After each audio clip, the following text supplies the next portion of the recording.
నేడు ఆదిలాబాద్ మున్సిపల్ పట్టణ పరిధిలో వందలాది కోట్ల వివిధ అభివృద్ధి కార్యక్రమాల్ని శంకుస్థాపన చేయడం కోసం వచ్చేసినటువంటి మన రాష్ట్ర ముఖ్యమంత్రి వర్యులు గౌరవనీయులు రేవంత్ రెడ్డి గారికి, మన ఇన్ఛార్జ్ మంత్రివర్యులు గౌరవనీయులు కృష్ణారావు గారికి, మరో జిల్లా మంత్రివర్యులు గౌరవ పెద్దలు వివేక్ వెంకటస్వామి గారికి, స్థానిక శాసనసభ్యులు అనేకమైనటువంటి అభివృద్ధి కార్యక్రమాలు ఆదిలాబాద్ కోసం అడిగినటువంటి సోదరులు స్థానిక శాసనసభ్యులు పాయల శంకర్ గారు, పక్క నియోజకవర్గ శాసనసభ్యులు సోదరులు విడమ బొజ్జు గారికి, మాజీ మంత్రివర్యులు గౌరవ శాసనసభ్యులు బెల్లంపల్లి సోదరులు వివేక్ గారికి, మాజీ మంత్రివర్యులు రాష్ట్ర ప్రభుత్వ సలహాదారులు గౌరవ పెద్దలు సుదర్శన్ రెడ్డి గారికి, మా జిల్లాలో ఉన్నటువంటి అతిరథ మార్పులు అందరికీ, వేదికమైనటువంటి గౌరవ పెద్దలకి, సోదరులకి, సోదరిమణులకి, అధికారులకి, పాత్రికేయులకి అందరికీ నా యొక్క హృదయపూర్వక నమస్కారాలు తెలియజేస్తా ఉన్నాను. నేను సమస్యల విషయంలో వెళ్ళిన ముఖ్యమంత్రి గారు శంకర్ గారు అన్ని అడిగారు.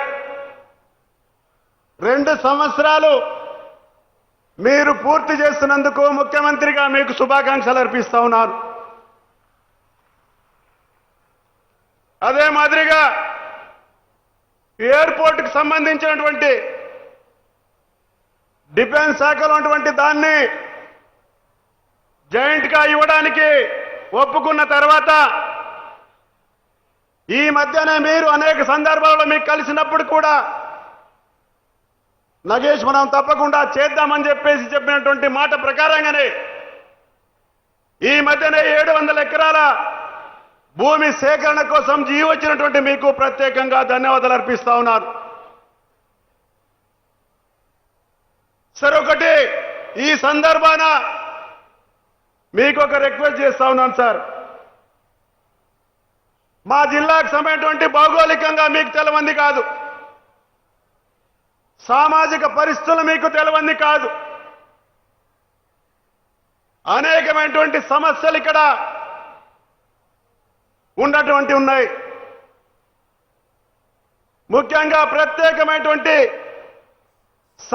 అభివృద్ధి సమీక్ష కార్యక్రమాన్ని మీ యొక్క చేరుతో నిర్వహించాలని చెప్పేసి కోరుతా ఉన్నాను. గతంలో అనేకమైనటువంటి సందర్భాలలో గత 20 సంవత్సరాల కింద, 30 సంవత్సరాల కింద ప్రత్యేకంగా ఆదిలాబాద్కు సంబంధించినటువంటి సమీక్ష నిర్వహించి జిల్లా అటువంటి సమస్యలు ఇంకా అక్కడికక్కడే పరిష్కారంగా అన్నటువంటి చేసినటువంటి సందర్భాలు ఉన్నాయి. కాబట్టే మీకు నేను ప్రత్యేకంగా సమీక్షా సమావేశాన్ని మా ఆదిలాబాద్ జిల్లాకు సంబంధించిన విషయంలో మీరు చేయాలని,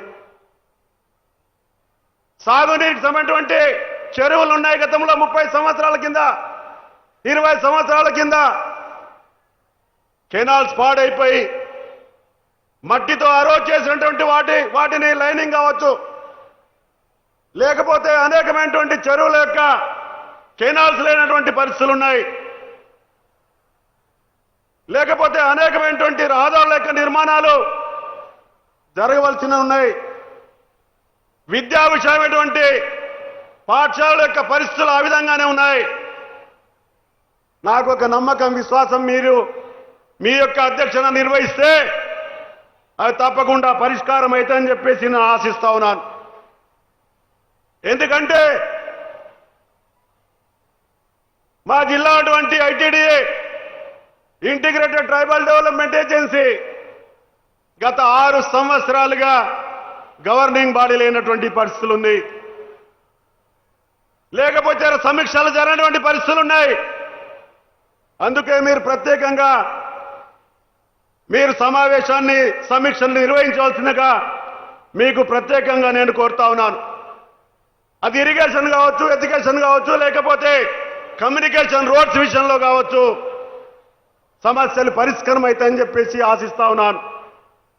అదే కాకుండా సమయం లేదు. చివరిగా మరి చాలా సంవత్సరాలుగా గత కొన్ని సంవత్సరాలుగా అనేకమైనటువంటి అభివృద్ధి కార్యక్రమాలు వచ్చినాయి. అటు ఆర్అండ్బి డిపార్ట్మెంట్ కావచ్చు, పంచాయతీరాజ్ డిపార్ట్మెంట్ కావచ్చు, లేకపోతే ట్రైబల్ వెల్ఫేర్ డిపార్ట్మెంట్ కావచ్చు, టీజీఎంఎస్ ఐడిసి కావచ్చు, లేకపోతే టీజీఈడబ్ల్యూ ఐడిసి కావచ్చు, రోడ్స్ కావచ్చు, బిల్డింగ్స్ కావచ్చు, అవి చాలా పెండింగ్లో ఉన్నాయి. కొంత బిల్లులు లేక ఇబ్బంది పడుతూ ఉన్నారు. వేరే జిల్లాలు ఏ విధంగా ఇచ్చినా మాకు ఇబ్బంది లేదు. మా జిల్లాకు కూడా కొంత కేటాయించి ఆ పనుల యొక్క పురోగతికి మీరు సహకరిస్తారని చెప్పేసి ఆశిస్తా ఉన్నాను.